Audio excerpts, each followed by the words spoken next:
asleep amidst the trees.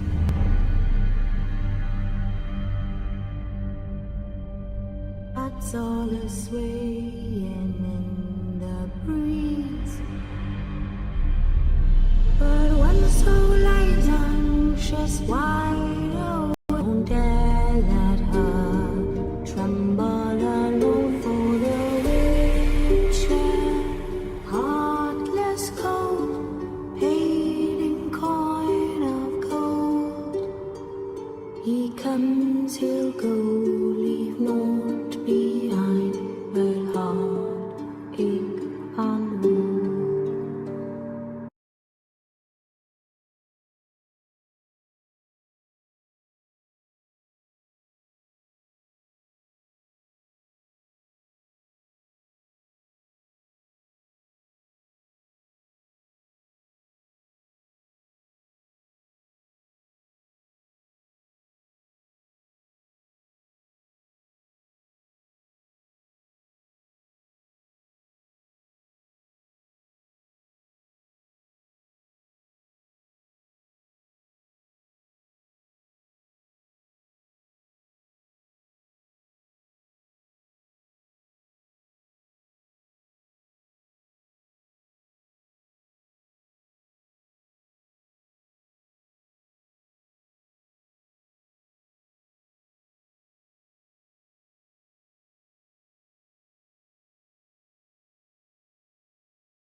It's all silent for the night. Cows turned in as daylight dies. But when the soul lies anxious, wide awake, fearing all manner of ghouls, hags and wraiths, my dear Dolly Polly, shut your eyes, lie still, lie silent, utter no cries, as the witcher, brave and bold, paid in coin of gold. He'll chop and slice, you cut and dice, you eat, you uphold.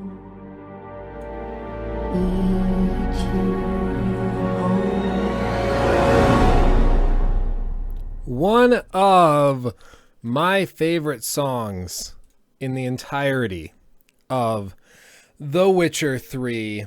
I believe that comes from the DLC, actually, and I love it so much. I cannot express it. I did that critique on side quests video that did okay. I would have liked it to have done better, but at the end I used that song to kind of whisk out the video, and I really liked it. It was good. But hello everyone, we have a really turnout already. Sorry we dropped out for just a second. I had an option checked that was gonna cause issues later on, so I just cut the stream because you can't fix this one thing while the stream is going. So I cut it, fixed it, and within 3 seconds we were back. But we're here. We are here. Behind me is a heap of rubbish, boxes, because we built our new PC earlier. I can show you behind the scenes. There it is. That's the new PC. Very pretty. And back there is the old one.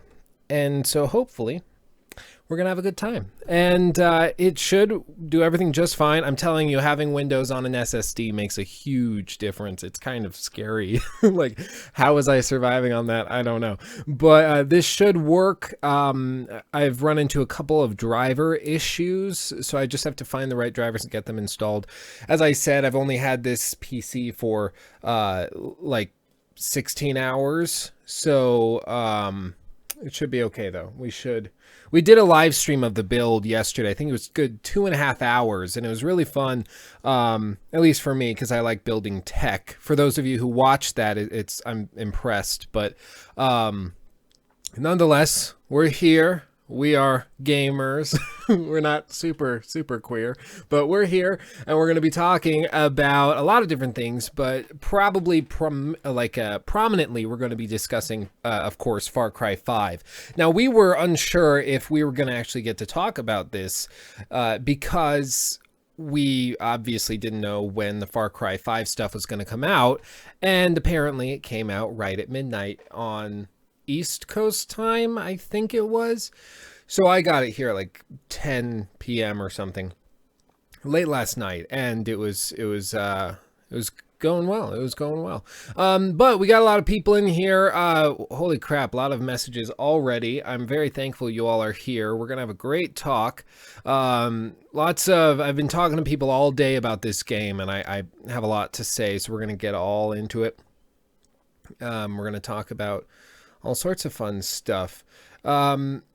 But yeah, where I saw one question I wanted to address. I don't know where it went.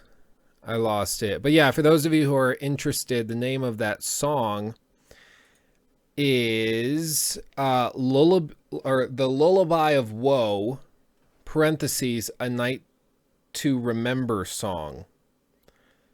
It's from the Witcher 3 original soundtrack. Google that, you'll find it if you're interested in that song. It's really pretty, and I really appreciate it.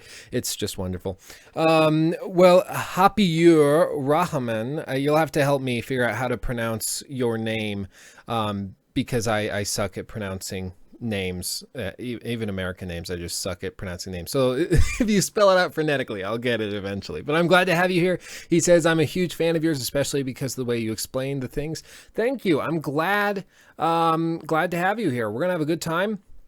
We're going to talk about a lot of stuff. We're going to talk about the future of the channel, Far Cry 5. It's going to be great. But with all that said, let's just jump into it. First things first, I do want to start out by letting you know what I've been playing this week, because I think that that's good. It offers a little context around the discussion we'll be having. And mainly this week, I've been playing, actually, Life is Strange, which, if you're not familiar with that game, it was released in 2013 by Don't Nod Entertainment, and it's a really, cool concept. That's the same team that's creating Vampire with a Y, which I'm really excited for. But it's this branching kind of butterfly effect story, but your character has the ability to rewind time. It's really weird, but really cool at the same time. And every little choice, even down to watering your plant in your bedroom, has a full effect. And it's really, really cool. I will probably be doing a video on that, like the one I did for Unity, just because I'm so blown away by it. I don't know where this game has been all my life. I'm really excited about it. And the reason I started playing it was because I bought it way back when for like $1.50, and I just never played it. It was sitting on my hard drive, but I just never played it. And so last night I was like, you know what, I'll give it a shot. Opened it up, and holy crap, it was wonderful, and I'm having a great time. Not to mention that they announced that there's going to be a Life is Strange 2. They're working on it right now. I'm assuming it'll come out after Vampire, but Vampire is supposed to share some of the same branching options. I think they said, I did a video on it, I think they said 4 different significant endings with a bunch of littler effects as you go, which could be really, really cool. And I'm excited for that. So, yeah. That's what I've been playing. Just get that out of the way. I also realized that my usual YouTube downloader that I use to quickly get these trailers available and ready to go, I don't have it installed on this computer yet. So we're going to do this really gangster style. And I'm going to have this running in the background while I offer my initial impressions. I have it muted, don't worry, so it won't offer too many issues, but this is all the trailers. Now, if you haven't seen any of these, I recommend that you watch, at least for this first bit. If you're listening to this as podcast, I recommend that you check this out. But it's being produced by Ubisoft Montreal, which, for those of you who are not familiar, that's also the same studio that is producing the next Assassin's Creed. Now, some people are like, whoa, so this is what Assassin's Creed Empire is going to look like? Well, two problems with that. Number one, Ubisoft Montreal is ginormous. It's like 4,000 or 5,000 employees as of 2013. And so it's massive. It's massive. So to say that the same people that are making this game are working on that game isn't really fair. Not to mention that this game is also being produced by, I think, 6 different Ubisoft studios, meaning that they have studios in Shanghai, in Italy, in Germany. They have one. They have a studio in Canada, 2 in Canada, like a studio in Toronto as well as Montreal. They have a ton of people working on this. And so the second issue is that this is obviously also a cinematic trailer. It's produced with in-engine footage, which we've seen before, and that can mean almost anything. You can't take this with much weight, because after all, it is just a cinematic trailer. They may produce it in the engine, but they crank all of the dials up so far that they can literally render this little trailer at like a frame every 10 minutes and render it that carefully and well, and then just piece it together, and then it's a in-engine cinematic trailer. So that the in-engine bit doesn't mean much at all. But as you can see, it is set in Montana, and it's apparently going after sort of a fundamentalist, I don't know, some people have been calling it fundamentalist Christian cult or whatever. I think that's a little off. What it's clearly taking inspiration from is Waco, Texas. And if you're not from the US, let me offer a brief explanation. So Waco, Texas, Waco is a town in Texas. It's a city. It's actually, I do believe, the place where Baylor, the school, is located. And it's also the home of Dr. Pepper, the soda. It's where it was invented. So that's where Waco is. It's kind of in central, a little bit to the northwest side of Texas. Now, the thing is that in the early 90s, there was a kind of cult, a religious sect called the Davidians. And the Davidians were run by this guy named David Koresh. It wasn't his real name, but he went by David Koresh. I could actually probably briefly show you this. I pulled up Waco Siege. That's what I wanted. Clicked on the wrong thing. Waco Siege. There it is. Here it is. 1993. So I'm going to have to zoom in on this. And this will be relevant once we get into it, and you'll see. And if you want to pull this up on Wikipedia, you can go through it as well. But I've seen more difficulties on the technical side. I must, again, everything is freshly installed, so some of those little check marks might be off. If you're experiencing issues, let me know. We can always just stop and restart the stream. That usually fixes a lot of it, but yeah, we'll give it a shot if there's issues. Continually, maybe if I switch, I think I can actually change this on the live. The problem tends to be with a bit rate. So it's not actually hardware related, but it's typically related to the actual bit rate. And so sometimes the upload gets a little clogged up on YouTube's end, and it sends back to XSplit, stop, we've had enough, and then you see those frame drops. So hopefully that fixed it. Let me know. But this is Waco, Texas. This was the compound. It was Mount Carmel Center. And this was a big deal. As you can see in this photo, it's very, very fuzzy, but that's what the compound, there we go. That's what the compound looked like. And this is where they stayed. Now, what it was a religious group that were mainly being looked at by the federal government for changing semi-automatic rifles, which means you pull the trigger once, one bullet comes out. You pull the trigger again, one bullet. So you have to do that type of thing. They were changing that into fully automatic. And what that means is you hold down the trigger and a ton of bullets come out all at once. And it's illegal to do that. You can't change semi-automatic to automatic. They're very different. But reports were coming in that that's what these guys were doing. They were altering semi-automatic rifles into fully automatic rifles. So a little group by the name of ATF, which is the Bureau of Alcohol, Tobacco, Firearms, and Explosives. ATFE, I guess, is too much for them. Wouldn't fit on the jackets, so they just went with ATF. But and yes, this is a very broad spectrum of responsibilities, but that doesn't tend to stop these types of bureaus.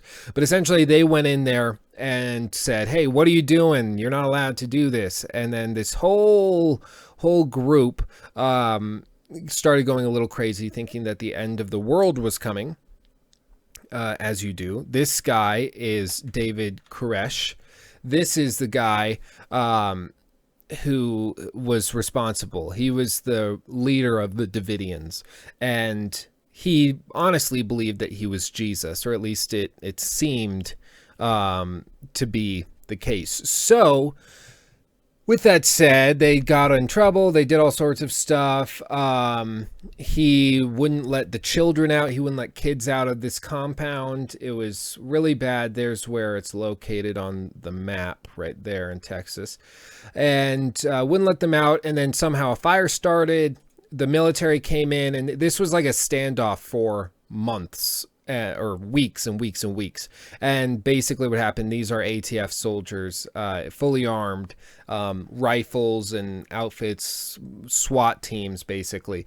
And they were trying to get in, but then a fire started. There's all sorts of questions whether or not this was started by the federal government of the United States, by the ATF, because they had a tank driving around here. I think you can actually see it here. There's the tank. They actually had tanks, that's what all these tread marks are, driving around. They also had helicopters flying above it with massive speakers, blasting sounds that are calibrated to keep you from falling asleep, because they just wanted them to come out and surrender.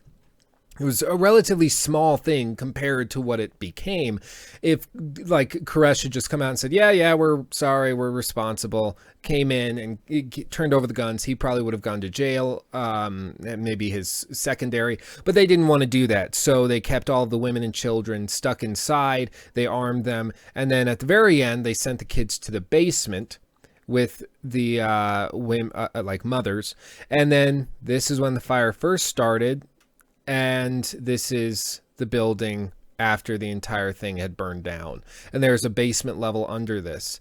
And there were still women and children trapped underground. And many people died, including the man himself, David Koresh, who shot himself in the head before being held responsible for his horrible crimes of damning many women and children to death, in addition to causing all this trouble. So you might be asking, where is it? You might be asking, what the hell does this have to do with Far Cry 5? Well, it's actually directly related. So this is heavily inspired by the Waco, Texas incident. And many of these games that take on these sort of cults tend to do this type of thing, where they say something like in Outlast 2, where they're this extreme religious cult, or in Outlast 1, same basic thing. And then they just take that to the extreme and run with it. In this case, they're trying to do the same thing, where they say that this cult basically came in, and you see they're forcing sinners to repent. This is an interesting thing. Oh, this is scary. They're going to a baptism, and he baptizes her by shoving her head underground. This is something I want to show you. This was pointed out to me. I didn't discover this. Probably should have known it, but I didn't discover this for full clarification. This cross, I want you to take a note of it. You see the two spires, two on either side, making a direct cross, and then one coming off of each side, and it goes down to a handle where it's held. If you compare this to the Scientology cross, it's actually almost completely identical, which is a little interesting. I don't know if that's intentional, but it does seem to be, or bear a striking resemblance to the cross of the Church of Scientology. I just wanted to point that out. It's possible that it's just a coincidence, but it's there. nonetheless. So as we continue, yeah, so you see these trucks driving. This is typical Far Cry-esque. Wait, let's go back to that and pause. So as you can see, this dude, he's got the red hoodie wrapped around his waist. Games typically try to identify enemies with a particular color, so that's very possible that that's what that is, or it's just a coincidence that he happens to be wearing a red hoodie. That's possible too. You also see glutton written on the side of this silo, which is where food and corn and all that, which tends to be produced in places like Montana, are typically kept. And so possibly this guy was storing food, and so they killed him in the name of the church with the cross, as you can see. And as they go on, this is something that I'm sure you will see. This is a girl. This looks like actual game footage, and you'll see why when we compare it to the cinematic trailer. But see, that looks much more realistic. And typically what you can do is in these trailers, you look at their cinematic trailer, and then you compare it to these shots and say, okay, well, where does it look the worst? And when you find that, that's typically what the actual in-game footage is.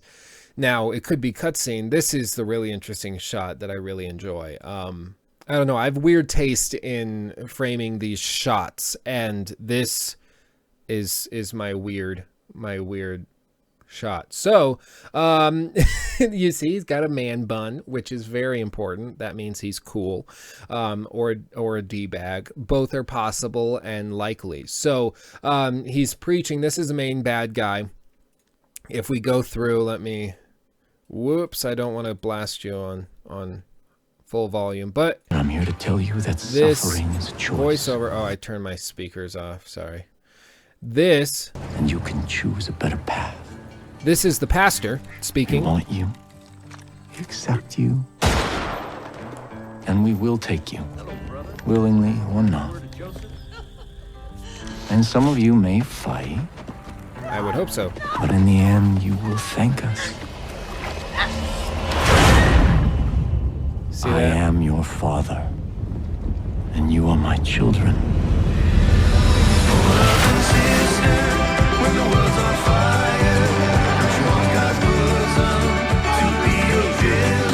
So happy.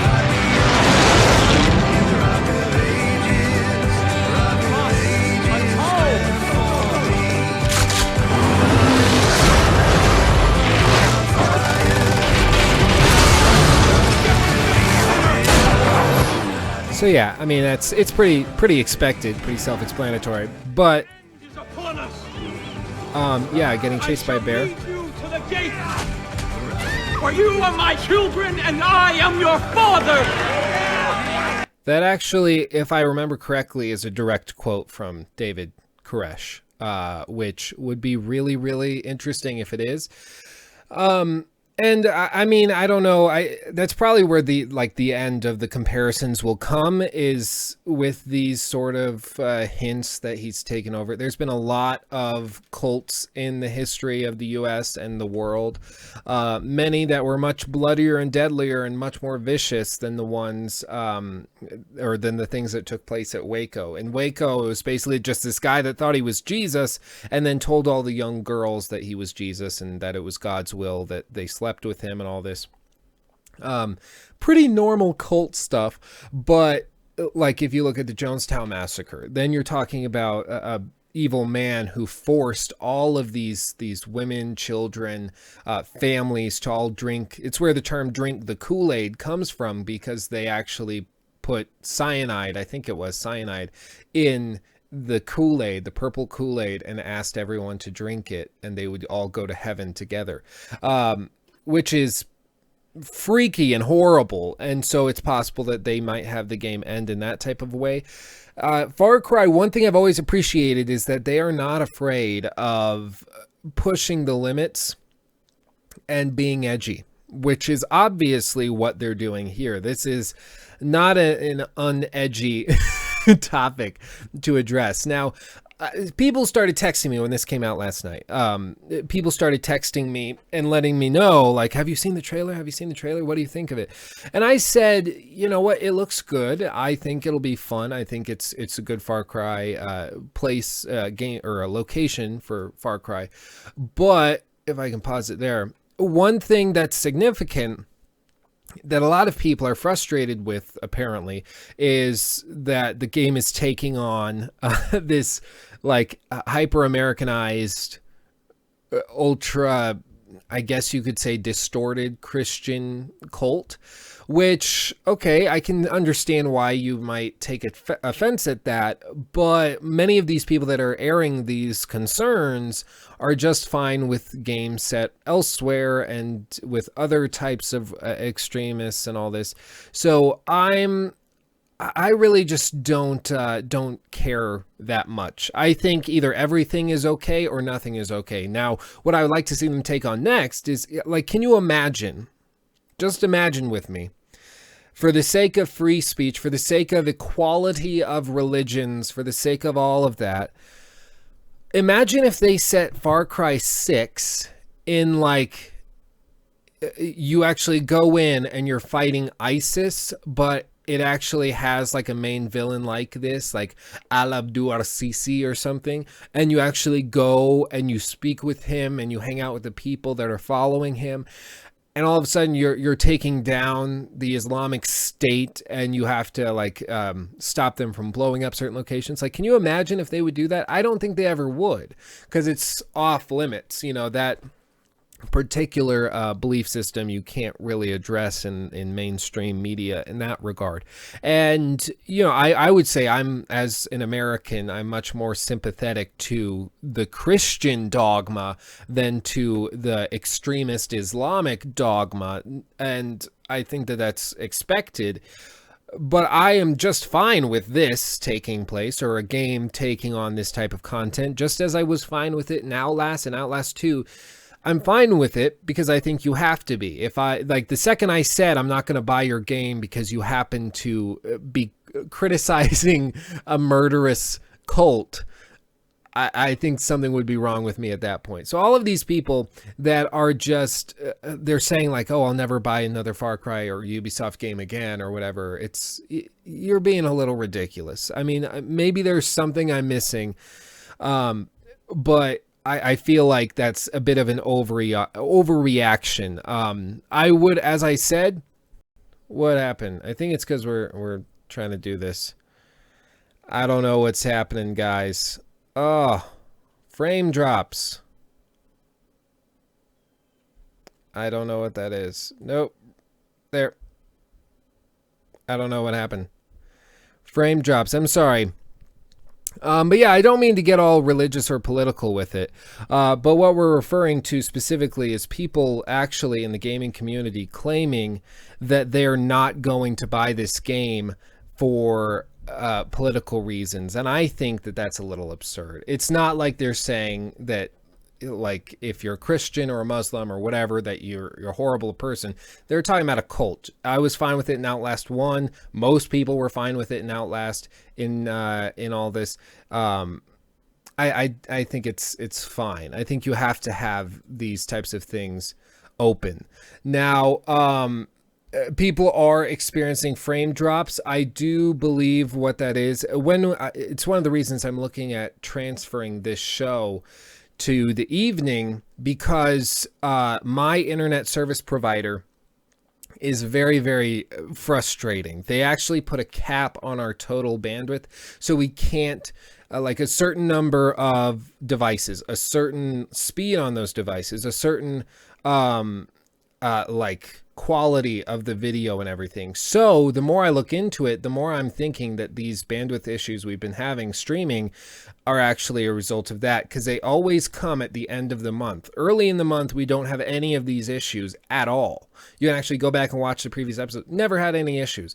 It's only at the end of the month when that cap is met or whatever. So it's a little fugazi. It's fugazi. It's one of our favorite words. So I just have to be careful with all the things that I'm doing. But yeah, I'm sorry if you've experienced frame drops. That's something, especially after the new PC, it's either an XSplit problem or it's a bandwidth problem. And the more I've looked into it, the more it seems that it's a bandwidth problem. So I'm going to call Comcast. It's probably going to be 5 hours on hold, but we're going to try to get it fixed. I don't know what it is. Maybe we got to upgrade to business class. It's really, really frustrating, but that's what you get. That's what you get. And when they were asked about whether or not, like Comcast, when they were asked whether or not they're going to be installing like gigabit Ethernet stuff, and fiber optic cables and all this, they said, well, no, because the demand in Colorado and the rest of the US for higher internet is just not there. What are you talking about? Yes, it is. People want to watch Netflix in 4K and you're capping it. Right now, the cap they instilled on us is that we can't use more than 1,024 gigs per month. That's included like just Wi-Fi. If you're watching a video, if you download a Steam game, that's 60 gigs. Like if you're downloading a GTA 5, then that's like 67 gigs, I think. That's 67 out of the 1,024 for the entire month. Just right there. It's so insane. Yeah, Comcast doesn't have fiber. It's really frustrating. They should get it. In Kansas City in the US, you can actually get hooked up to Google's fiber optic line, and it's like a $300 single payment, and they hook you up, and you have gigabit speed Ethernet and internet forever, as long as you're at that house. And that's the one good argument I've heard for moving to Kansas City. I don't like living on plains, like tornadoes. It's not my thing. Yeah, Jake Goffner, Cox. Yeah.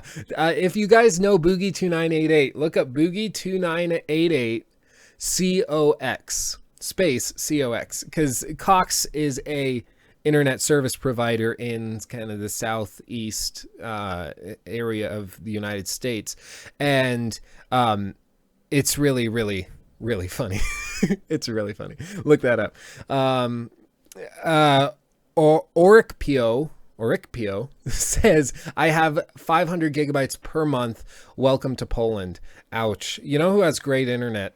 South Korea. South Korea has incredibly good internet. It's kind of insane how good it is, but it's because they installed the best stuff right from the start, and with it in mind, they would be upgrading it, and we just didn't do that. So hopefully we get this sorted out. Little bit of a sidetrack there, but there's basically a little red bar.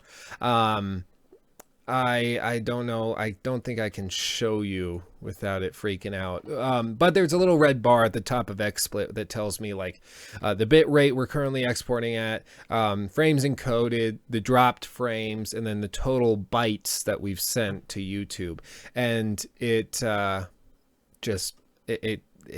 lets me know when it starts to drop, that little number. Right now we've dropped in total on this stream 576 frames. And that's been at certain spurts when we had those cutouts that you experienced. So hopefully it's all fixed now. I'm going to be careful about showing videos and things, because that tends to be what causes it. And I'm also going to adjust that there. Okay. So hopefully that fixes it. Just drop the bit rate a little bit. If I go to here, there we go. Okay, so with all that said, other thoughts on it, I am going to switch to a little gameplay, so it's not just my beautiful face ranting. Yeah, so a few quick notes on Far Cry. I was going to capture some Far Cry footage. I'm sorry that I have not had the time to do it.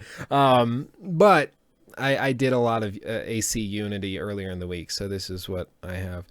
But what we're doing is I've got like some quick bullets on Far Cry 5 if you're interested. So for one thing, it's the first Far Cry game set in America, which could be really fun or really bad. I think it'll be fun to shake it up a little. Most of them are set in kind of Caribbean areas or Africa. So I think that'll be good. It's also going to be fully playable. As you saw, it launches February 27th. It's going to be fully optimized and playable in for the PlayStation 4 Pro and for Project Scorpio, which is very exciting because we haven't seen a lot of games that are built specifically with those in mind. So that will be good. It says that you can also play the entire storyline in either single player or co-op. So the missions, everything in the main campaign has been actually built with co-op in mind, which I actually am a big fan of. It has to be done correctly, like in a Borderlands instance, but if it's done well, co-op is wonderful. I love good co-op. It's hard to beat. It's really hard to beat. So also, as we go on, yeah, you can fly planes, which we already kind of knew when we saw the promotional footage. We can fly planes, and there's aerial dog fights, which I think will be a super fun time. There's typical weapons. You can recruit other people to fight for you, kind of like the gang system that you had in Syndicate, for instance. You can also, this is something taken out of Far Cry Primal, you can also recruit dogs and bears and cougars and stuff to fight for you as well. I don't know how they're going to say that you do that or what their excuse is going to be for that. Maybe you train them and they become like your pet. We saw a bear in that trailer, so maybe that's what they're referring to. But nonetheless, they've just said that you can recruit bears and cougars and animals to fight for you, which is cool. I think they probably had the system from Primal and were like, how can we include it in this? Maybe they'll have you do like some sort of weird prayer thing where, like, I don't know, Angel Gabriel comes down and kisses it or something. I don't know. We'll see. Probably you'll just pick a pet or something, an animal that you train up, and that becomes your one animal that you work with. Maybe that's it. But they say also there's going to be a map editor. And all of this sounds great. There's a map editor that will have, quote, new features that add a new dimension to the content created by fans. So it's probably going to be more along the lines of a multiplayer type map editor for big multiplayer games. So you can build your own or recreate from older games or from different games your own maps, which I think is cool, and I love to see that. Also, this is going to make the Xbox fans super happy. PlayStation 4 players are getting a free Far Cry 5 skin pack at launch. This shouldn't surprise you, considering it's a game from Ubisoft, that they have day one skin patches or skin packs and DLC and stuff. So yeah, but Sony is rocking the exclusives any way they can, and if they can get it even as just a skins pack, they're going to do it. So that's one thing to take note of. And the full list of studios that are working on this, it is being developed by Ubisoft Montreal, which is leading the development, and it's also being built with help from Ubisoft Toronto, Ubisoft Kiev, Ubisoft Shanghai, and Ubisoft Reflections. And I'm not sure where Reflections is, but maybe Massachusetts? That sounds right. I don't know. But it's something that you got to be careful of, because we've heard wonderful things about this game before, or about these types of games before, and it's just, you got to keep a careful eye. Got to keep a careful eye. If you're experiencing buffering, I see 101 Mythbuster saying buffering in the chat. If you're experiencing buffering, I have not had any frame drops as of yet. Yeah, it's at the same number it was 5-10 minutes ago on my end, so it's a YouTube issue. Yeah, as far as I can tell, it's a YouTube issue, which is a little disappointing, but try changing your quality. It might also be just a ping thing. Live streaming is a weird thing when you think about it. The fact that I can talk and within 5 or 10 seconds you see that anywhere in the world, that's a little crazy. And when you think about the technical requirements to make that happen, when I upload a video, like when I uploaded, for instance, right here, the Assassin's Creed Unity video, that's a 38-minute long video. I uploaded it. It's like a 20 gig file. it took like an hour and a half to upload or whatever.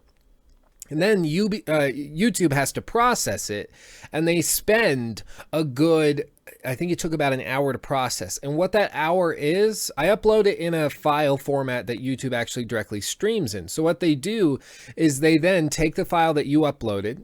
I upload that video to like a server in, I think Salt Lake City is where that closest server is. So it's there. And then they spend that hour sending it out to where the history of my viewers are most prominently. If I have a lot of viewers in Poland or in the UK, it sends out a copy of the video to those servers, so it's faster for you to watch it. And then they process it down so you have like a 240p, a 360p, a 480p. Even though I only uploaded it in 1080, they break that down. It's incredibly complicated, and it makes you really appreciate everything that they've done. And it's really, really cool when you think about it. And when you're doing it live, that's even crazier. That's why the bit rates have to be much lower, and you got to be just really, really careful with those settings. And I tend to get a little greedy with it, but that's just what you do. That's just what you do. Yeah, Liam Shaw says, yeah, like you can talk 18 hours in the past at the same time as me. Like what time zones? Yeah, time zones are also a very weird thing. But let's see. So the setting and kind of the player character for Far Cry is as follows. This is quoted from, I believe, one of the developers themselves. So let's see, where is this? Ubisoft posted this in a press release. So this is what Ubisoft says. Quote, let me go here. Quote, as the new junior deputy of fictional Hope County, Montana, players will find that their arrival accelerates a years-long silent coup by a fanatical doomsday cult, the Project at Eden's Gate, igniting a violent takeover of the county. Sounds a bit like Waco. Caught off guard and drawn into a power struggle, players must disrupt the carefully laid plans of the Project at Eden's Gate and fan the fires of resistance to help liberate the Hope County community and themselves. Under siege and cut off from the rest of the world, players will join forces with residents of Hope County and form the Resistance. The fight against the cult will take players to unique locations throughout Hope County that will provide different gameplay experiences. During their journey, players can fly planes to engage cult forces in aerial dogfights across Big Sky Country. Big Sky Country, that's... That sounds like somebody from Montreal who's never been to Montana. It's like Big Sky Country. You know, I just see that. Anyway, Big Sky Country. While tracking down cult members and gathering resources for survival across farmland, forests, mountains, and rivers, players can get behind the wheel of iconic American muscle cars, big rigs, ATVs, and boats. Vehicles also provide refuge when under attack by animals or as a way to quickly escape when things don't go as planned. So one of the cool things about this that, there we go. One of the cool things about this, which I can actually appreciate, is that Ubisoft, after having done Far Cry Primal, developed a lot of systems that were specifically geared towards animals in the wild, because after all, it was Primal. It was all about animals in the wild and all of that. So, with that said, they're implementing that now in, obviously, Far Cry 5. And how that's going to work is that now, when you're out in the forest, for instance, the animals are much more lifelike. You can apparently take control of them in some capacity and go about your missions with this whole new level of complexity. Because typically when you're playing a game like GTA 5, you go off in the woods where there should be a lot of animals. You might see a couple foxes or something little. Even if you're playing Zelda, you might encounter an occasional bear. Or The Witcher 3, you might run into some wolves and bears and, whatever, ghouls or whatever. It happens, it happens, but it's always fairly rare, and when you encounter it, you kind of know what's going on. And that's what has always been the trouble with these types of games, is that they never actually convince you that you're in the wild. And hopefully with this, if Hope County truly is this big, diverse kind of wide brush stroke of a small piece of American, I guess, just land, maybe territory, then hopefully they can sell the wild animals and nature, which is very hard to do. But based on how pretty the game looks, I'm guessing we'll spend a good amount of time over there doing all of that, which I'd be okay. I would be okay with that. Now, kinky little maid that likes painful pleasure while being strapped down with her other little maids, that's the username, says in the chat, it's hard for me to get hyped for this game. I'm going to wait a while after the game releases for reviews because, quote, Big Sky Country isn't something I can trust hearing from Ubisoft. And that's fair. And that's something I hope that they understand, is that so many people have, oh yeah, this is the part in the game where I ran up to try to let the monk in, but I didn't have the key, so I couldn't help him, so I just left. But this is something that Ubisoft has to recognize, is that they've burned so many bridges that people do not trust them. They do not trust them at all. They could promise them all that in a bag of chips, and they would just say, I'll believe it when I see it. Show me what you got. I don't buy it. And I think Ubisoft, they've said some things that make me think maybe they're taking our fandom for granted, and that, like Assassin's Creed Empire, that we're just going to buy it blindly and not question it. And that's a little frustrating because, no, as much of a fan I am of, yeah, like Sam I am, as much of a fan that I am of Assassin's Creed and of Egypt as a setting, I still would like to think that I will be an objective and intelligent, hopefully, consumer. In some regard, in some capacity. They're banking on people just being like, oh no, I'm angry at Ubisoft. Take my money, please. It's Assassin's Creed. I love that. And that's fair for them to assume because so many people do that anyways. They criticize the crap out of a company like Bethesda for releasing buggy crap ports of games, and they just do a bad job. And honestly, like, for the sake of argument, Fallout 4, that game, they announced it would release November 10th, and everyone was like, whoa, that's so early. We weren't expecting that. We were expecting to have to wait a year for it. They're like, no, we're going to get all this cred with our fans because we just announced that we're releasing the game right on time, right when you need it. And it's really, really frustrating. But, like, I can see what they're doing, and in terms of business, it makes sense. You know, if it ain't broke, don't fix it, literally. But it's the opposite. It's broken, but there's no need to fix it because everyone will buy it anyways. And that's what Bethesda games have become, where they don't feel the need to even delay the game at all, even though it should be delayed. Fallout 4 should have been delayed probably a good year, but they choose not to delay it at all because they know they'll still sell. And it's like, well, our consumers expect it to be buggy. They expect it. Like, it's a trope of Bethesda games that it's going to be buggy and unplayable for the first few weeks, but afterwards you'll probably enjoy it a lot. So they'll all buy it anyways. We'll just wait for modders to fix it. Now we have those mods on consoles even, so we don't even have to patch the console versions of these games. And it's so annoying.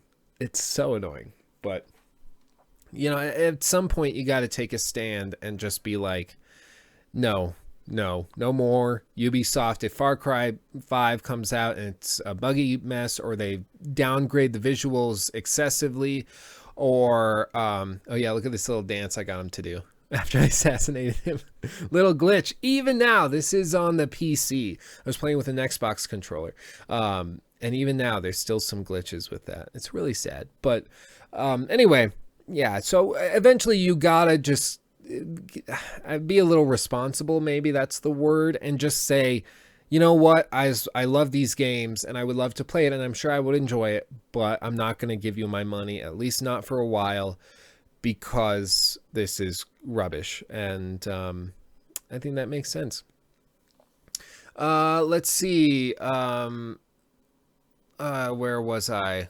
Where was I? Also, apparently this game is going to feature character creation, actually, which is a little bizarre when you consider it, but I don't know why that's so weird to me. But I did see somebody mention that there's going to be character creation, which could be okay. Could be okay. I mean, you don't ever see your character. I don't get why that would be necessary to do, but apparently some people would really appreciate it. So I don't know if that sounds like something you're interested in or would like, then take that and leave it. So this also, I wanted to address this. This is the Discord. I'm going to actually, like, we got a lobby room, we got memes, we got jokes, we got music, we got video topic requests or questions directly for me, so you can ask me questions directly. This is a great way to contact me. I will put an invite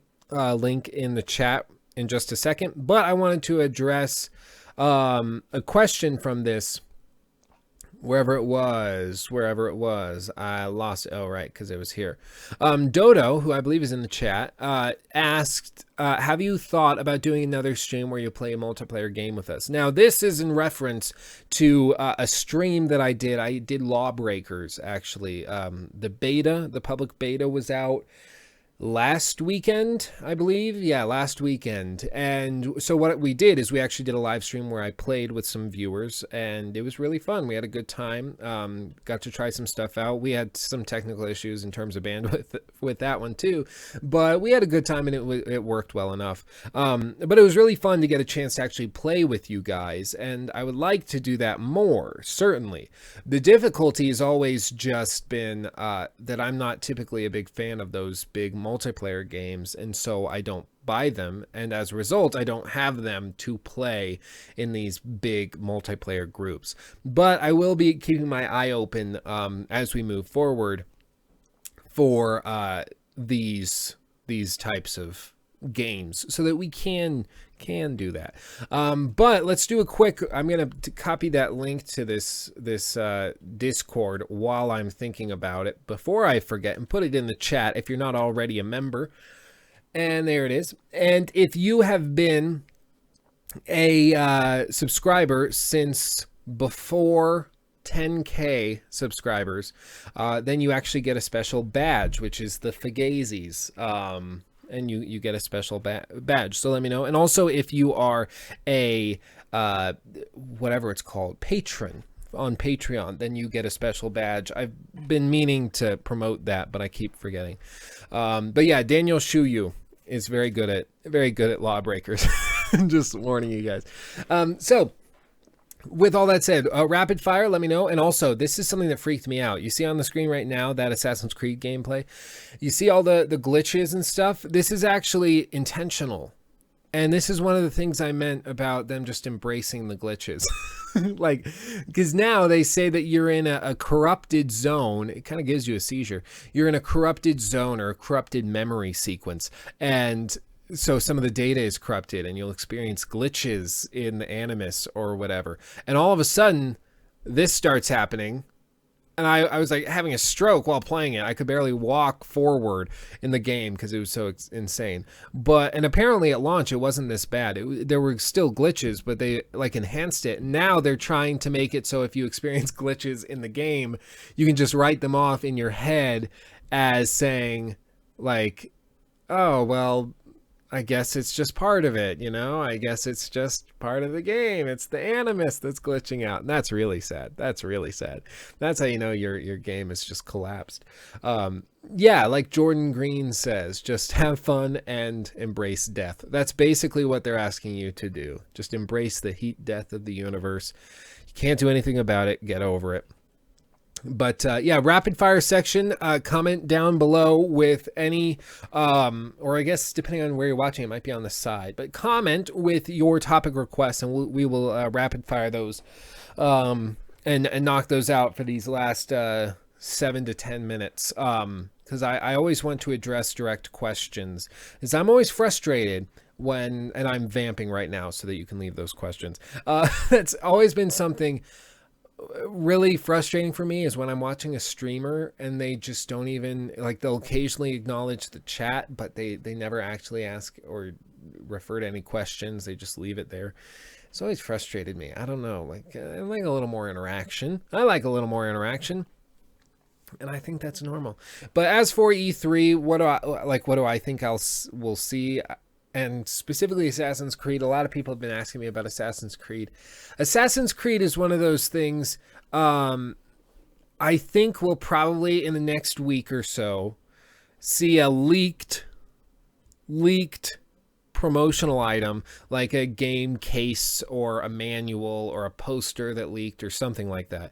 It'll be leaked, and then Ubisoft will acknowledge that it's real. It'll show like a guy standing in front of some pyramids or something. They'll say, yeah, it's real, full reveal coming Saturday, or announcement trailer coming Saturday with more details coming at E3. And that it's going to do like the same thing as Far Cry 5. I would not be surprised, and actually would probably put a little bit of money on that happening. Ubisoft is seemingly a fan of fake leaks, and it's kind of funny because I guess if you can't control the leak, or if you can't stop the leaks, control the leaks. And I think that's how they approach it, where they just say they're going to happen. These games are massive with thousands of people working on them. Somebody is going to find out at some point. Somebody's going to talk.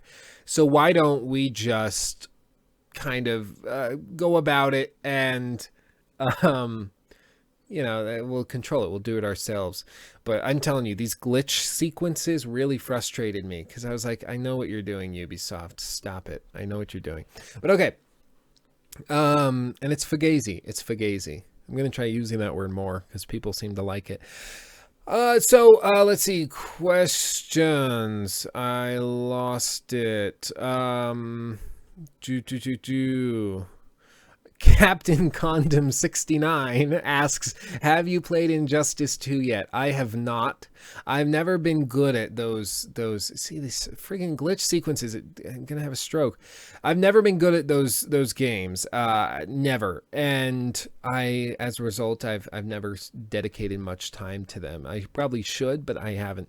And for Injustice 2, I haven't done it. People have said it's really good, but I haven't spent the time to really look into whether or not I would enjoy it. Especially because I started going through Life is Strange and I was like, oh no, this is what I need. Yeah, I'll just do this. She actually reminds me, Max in that game reminds me a lot of Ellie from The Last of Us.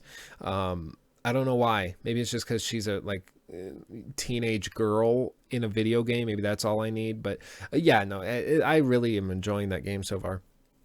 Amar Shai says, when do you think Empire/Origins will have a trailer of any sort? My guess would be probably next weekend. We'll probably see something. That or the weekend after, but we're getting close to E3. I think they'll do the same thing they did with Far Cry 5 with a leaked poster, as I said, and then a trailer later on before E3, and then they can just rapid fire. That or they'll make Assassin's Creed the center of their entire E3 presentation, which is possible because that's looking like it'll be their only major game this fall. Because as we said, we were waiting to find out if Far Cry 5 was going to be a game in the fall or holiday season, and no, it's in February, late February. So it's still technically in Q1, I think it is, this fiscal quarter at the end of the year, but it's much later. So as a result, it's possible that it'll shift. But my guess would be that Empire will be their focal point. So it just depends on what their marketing team thinks is best.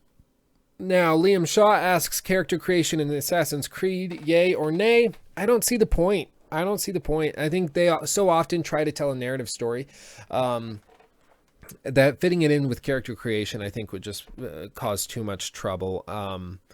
And I think it's a little unnecessary. You know, when you're playing through an ancient Egyptian plot line and then you have like a green man, I think that's not what the games are about. So I would say probably no. I think it's more trouble than it's worth. David Duis says, have you played the Gwent public beta? Not this one. Oops, hit the mic. Not this particular one, but I have played a previous beta that was closed. And I really enjoy it. 101 Mythbuster says, what are some of your favorite movies? Grand Budapest Hotel, which Liam said in the chat. He guessed it correctly. I do really like Grand Budapest Hotel. I really like La La Land, for instance. I really like... oh, shucks. I don't know. I tend to like more serious films. I would say, what was that? What the fudge was that called?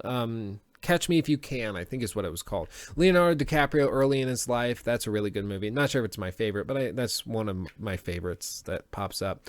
I like me some Leo. I am a Leo. I love Leo. Always have. I love Titanic. So let's see. I lost it. Dodo says favorite Harambe meme. The one where they show an albino gorilla and say, would this guy have been shot?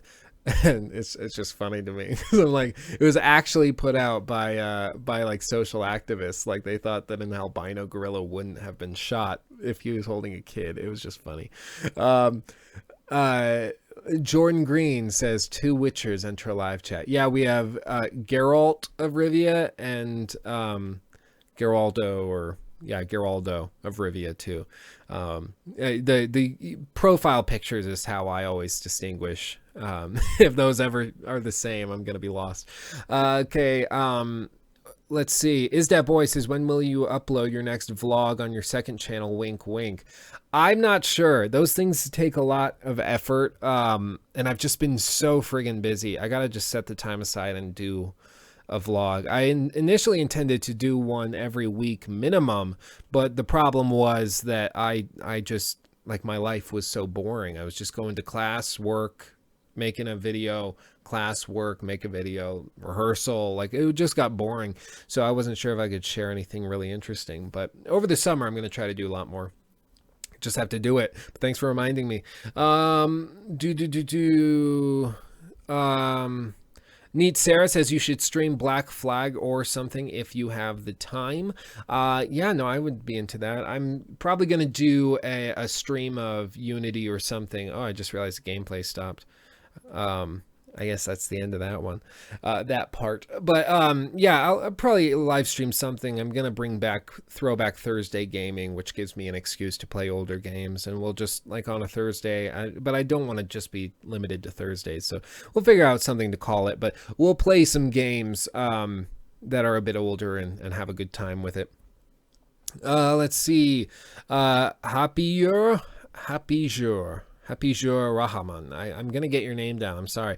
It says, which is your favorite game so far? I'm assuming you mean this year for, like, Game of the Year. So far, my Game of the Year would probably have to be Breath of the Wild, just because I've spent so much time playing it, and it's really, really good. That or Resident Evil 7. Horizon Zero Dawn didn't impress me as much as it impressed a lot of other people. I thought it was like a low to mid B, if I were going to grade it. Low to mid B. Didn't have a lot of replay value. Didn't seem to be an actual RPG, even though they had dialogue choices and stuff. And it just didn't seem to do what it advertised. And I'm hoping the sequel fixes that, but it wasn't outstanding to me. Let's see. Captain Condom 69 says, do you think the next Assassin's Creed game will bring back multiplayer? I would say, well, no, apparently they're not. According to the leaks, at least, they dropped the co-op completely, and they just focused on single player, which I would be completely fine with, and I hope that that's true. Let's see. Amar Shai says, if Assassin's Creed 2 was on the Switch, would you play it? Yes, I would. I honestly hope that they bring the first 3 Assassin's Creed games in, like, just a remastered collection or something. Not even remastered. I'm fine if it's not, but just a collection of them and bring them to the Switch. That way I could play 1, 2, and 3. I would be a happy camper. That's all I want. And this thing's strong enough. The Switch is strong enough to run those. There's no reason they couldn't do that. I really hope they do that. Let's see. Rosinante Don Quixote. That's awesome. It says, Lukey, will you do some kind of talk over or live coverage on E3 conferences? I'm going to look into it. I always felt bad about, or felt weird about live streaming a live stream, but I have no like strong reservation against it. But I definitely will be covering them in some way. I just have to figure out how. Let's see. Daniel Schuju says, at Lukey Poo, have you ever considered asking for gameplay from us, your viewers? Yeah, no, that actually would be really helpful if you guys have, I guess maybe you uploading it to YouTube would be the easiest way for me to do it. Then you link it. Maybe I'll create a channel on the Discord and you can link those. So if I need gameplay for something, then I can pull it from there. That could work. That could definitely work if it's for a game that I haven't typically done. But yeah, that could certainly work. I'll look into it. Let's see. Oh, wow. Lots of comments. I'm not going to be able to get through all these in time. Lots of words. I'm going to lose it. There's some weird comments in here. There's some really, really weird comments. Wow. Neat Sarah says, at Lukey Poo, maybe you could stream some Gwent. I mean, maybe. I'm just really bad at Gwent, so I think it would be more embarrassing than anything else. Alexander Wayne says, are you going to try Friday the 13th? Yeah, I'm excited for that. I've been waiting for that game for a long time. And the fact that now it's done and it's ready, I'm really excited about. It looks definitely really cool. I haven't tried it yet, but I'm certainly open to it. But yeah, and we'll finish out with this comment. It's a very good comment. Very put together and well worded. Quote, Jordan Green said, butt stuff. And we'll end it there. So thank you for watching, everybody. Hopefully we got through some semi-interesting stuff. I will post the link to the Discord once more in the chat if you are not familiar with it, or if you're not a member yet. You definitely should. I'm going to start, I have a giveaway coming up, and the links are going to be given out probably through Discord, so you're going to want to make sure that you're on there. But yeah, no, we're gonna have a good time. I'm super happy about this. I will figure out the bandwidth issues, and we will sort that out. And I'm excited for this. Once this PC gets all working and everything's installed, it's gonna be wonderful. Maybe we'll live stream in a little while. I'm not sure, but I'm open to it. We'll see. But thank you for watching. I love you all. Peace out. I don't have the scene created yet for a blackout. There's an awkward time. Filler. There we go. Bye-bye. Smooth outro, Luke.